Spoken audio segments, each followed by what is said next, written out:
Hi guys, for today's video, ayan, naggisa po ako ng gulay. Gisa-gisa lang.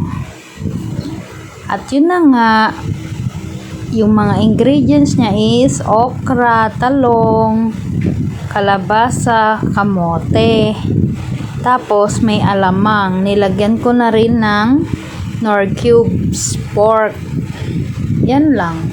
Malinamnam siya guys, gawa ng yung kamote. Yun, sarap. Sabaw pa lang, ang lapot kasi. Nagpasarap yung kamote.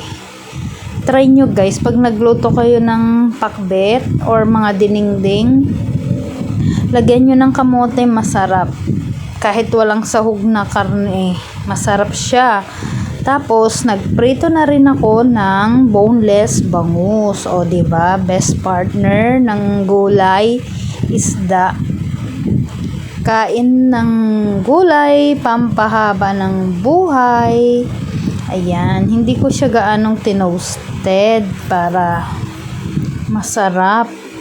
Kayang-kayang kainin. Ayan.